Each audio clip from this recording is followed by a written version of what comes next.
The 12 brothers Jacob Ludwig Grimm and Wilhelm Karl Grimm.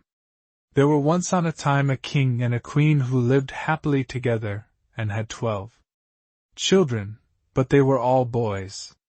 Then said the king to his wife, If the 13th child which thou art about to bring into the world is a girl, the 12 boys shall die, in order that her possessions may be great, and that the kingdom may fall to her alone. He caused likewise 12 coffins to be made, which were already filled with shavings, and in each lay the little pillow for the dead, and he had them taken into a locked-up room, and then he gave the queen the key of it, and bade her not to speak of this to anyone. The mother, however, now sat and lamented all day long, until the youngest son, who was always with her, and whom she had named Benjamin, from the Bible, said to her, Dear mother, why art thou so sad? Dearest child, she answered, I may not tell thee. But he let her have no rest until she went and unlocked the room, and showed him the 12 coffins ready filled with shavings. Then she said, My dearest Benjamin, thy father has had these coffins made for thee and for thy 11 brothers, for if I bring a little girl into the world, you are all to be killed and buried in them. And as she wept while she was saying this, the son comforted her and said, Weep not, dear mother, we will save ourselves, and go hence. But she said, Go forth into the forest with thy 11 brothers, and let one sit constantly on the highest tree which can be found, and keep watch, looking towards the tower herein, the castle.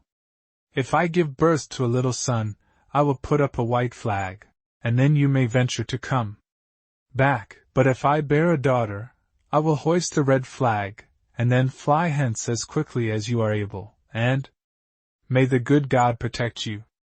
And every night I will rise up and pray for you, in winter that you may be able to warm yourself at a fire, and in summer that you may not faint away in the heat.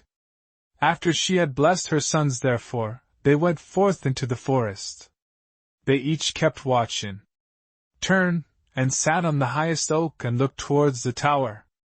When 11 days had passed and the turn came to Benjamin, he saw that a flag was being raised. It was, however, not the white, but the blood-red flag which announced that they were all to die. When the brothers heard that, they were very angry and said, Are we all to suffer death for the sake of a girl?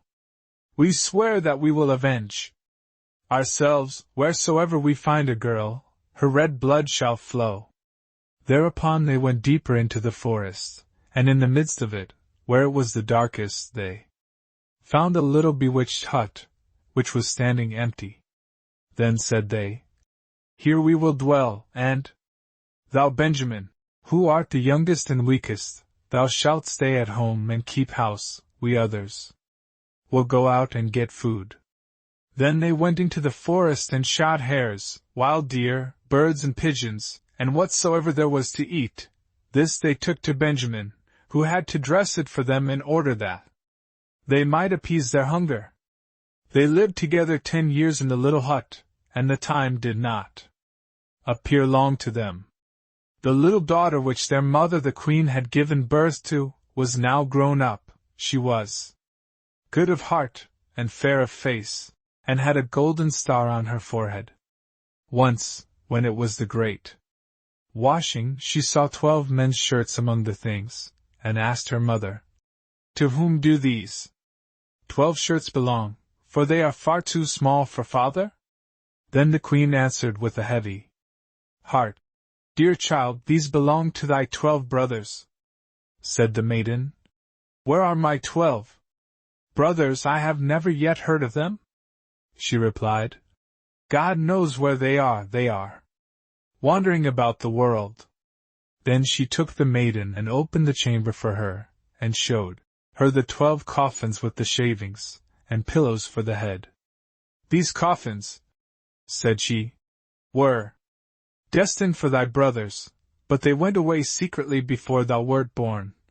And she related to her how everything had happened. Then said the maiden, "Dear mother, weep not, I will go and seek my brothers." So she took the 12 shirts and went forth, and straight into the great forest. She walked the whole day, and in the evening she came to the bewitched hut.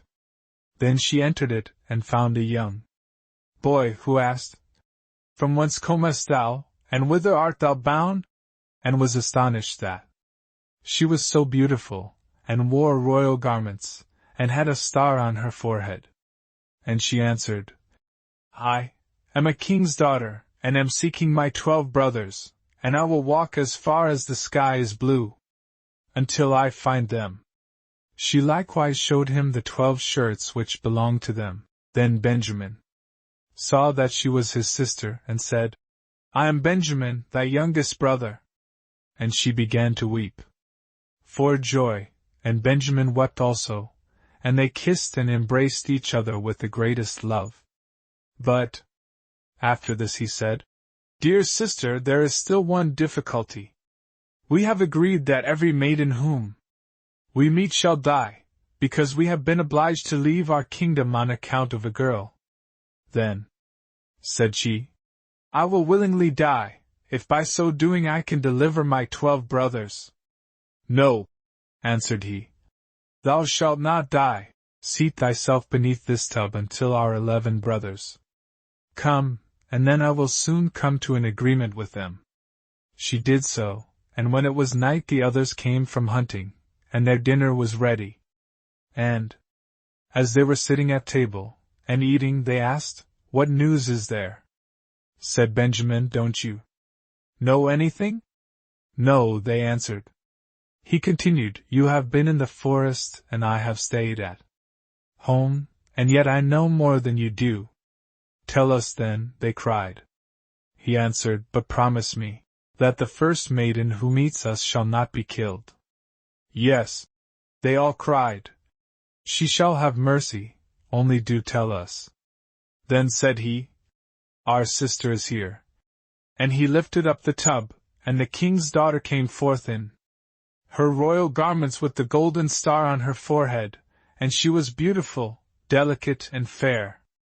Then they were all rejoiced, and fell on her neck, and kissed and loved her with all their hearts. Now she stayed at home with Benjamin and helped him with the work. The 11 went into the forest and caught game, and deer and birds, and wood pigeons that they might have food, and the little sister and Benjamin took care to make it ready for them. She sought for the wood for cooking, and herbs for vegetables, and put the pans on the fire so that the dinner was always ready when the 11 came. She likewise kept order in the little house, and put beautifully white clean coverings on the little beds, and the brothers were always contented and lived in great harmony with her. Once on a time the 2 at home had prepared a beautiful entertainment, and when they were all together, they sat down and ate and drank and were full of gladness. There was, however, a little garden belonging to the bewitched house wherein stood 12 lily flowers, which are likewise called students. She wished to give her brothers pleasure, and plucked the 12 flowers, and thought she would present each brother with one while at dinner. But at the self-same moment that she plucked the flowers, the 12 brothers were changed into 12 ravens, and flew away over the forest, and the house and garden vanished likewise. And now the poor maiden was alone in the wild forest, and when she looked around, an old woman was standing near her who said, "My child, what hast thou done? Why didst thou not leave the 12 white flowers growing? They were thy brothers, who are now forevermore changed into ravens." The maiden said, weeping, "Is there no way of delivering them?" "No," said the woman. "There is but one in the whole world, and that is so hard that thou wilt not deliver them by it, for thou must be dumb for 7 years, and mayst not speak or laugh, and if thou speakest one single word, and only an hour of the 7 years is wanting, all is in vain, and thy brothers will be killed by the one word. Then said the maiden in her heart, I know with certainty that I shall set my brothers free. And went and sought a high tree and seated herself in it and span, and neither spoke nor laughed. Now it so happened that a king was hunting in the forest, who had a great greyhound which ran to the tree on which the maiden was sitting, and sprang about it, whining and barking at her. Then the king came by, and saw the beautiful king's daughter with the golden star on her brow, and was so charmed with her beauty that he called to ask her if she would be his wife. She made no answer, but nodded a little with her head. So he climbed up the tree himself, carried her down, placed her on his horse, and bore her home. Then the wedding was solemnized with great magnificence and rejoicing, but the bride neither spoke nor smiled.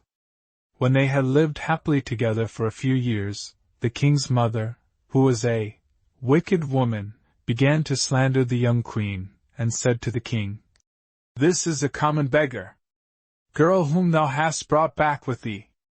Who knows what impious tricks she practices secretly? Even if she be dumb, and not able to speak, she still might laugh for once, but those who do not laugh have bad consciences.